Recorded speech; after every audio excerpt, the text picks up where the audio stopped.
ఎంతో మందికి ఎన్నో సార్లు చెప్తున్నా వీళ్ళెవరు కూడా పద్ధతి మార్చుకోవట్లేదు. రీజన్ ఏంటి?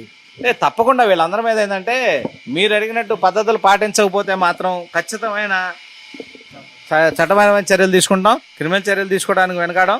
ఒకసారి కనుక ఇది చేస్తే ఒక చర్య ఉంటుంది, రెండోసారి చేస్తే డబుల్ పెనాల్టీ ఉంటుంది.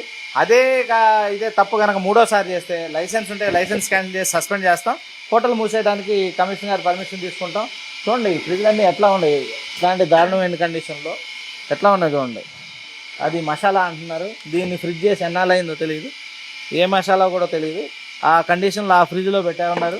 ఇవన్నీ డ్రైనేజ్ కండిషన్స్ బాగాలేదు. వెజిటేరియన్ కూడా ఇక్కడ ఉంది చూడండి. బాయిల్ చేసి ఇక్కడ పెడతా ఉన్నారు. మష్రూమ్ బాయిల్ చేసి పెట్టారు. చికెన్ కలర్ కలిపి బాయిల్ చేసి ఇక్కడే పెట్టారు.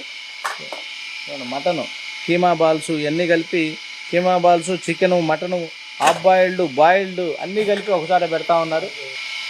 గడ్డగట్టుకుపోయింది, అసలు రాను కూడా రావట్లేదు. మ్యారినేట్ చేసి పెట్టామని చెబుతున్నారు కలర్ కలిపి. పప్పు చూడండి, పప్పు కూడా రిఫ్రిజరేట్ చేశారు, ఎప్పుడుదో తెలియదు. తర్వాత ఇది మరీ దారుణంగా ఐస్ గడ్డగట్టిపోయి అసలు రాట్లా. వెజిటబుల్స్ కూడా బాయిల్ చేసి డీప్ ఫ్రీజ్ చేస్తూ ఉన్నారు. దీన్నే వాడతారు. ఇది కరగట్లా, ఎన్నాళ్ళైందో కూడా తెలియదు అసలు. ఎగట్టుకుపోయినాయి కదా సార్, మొత్తం పోయి పనికిరాని పరిస్థితి వచ్చేసినాయి.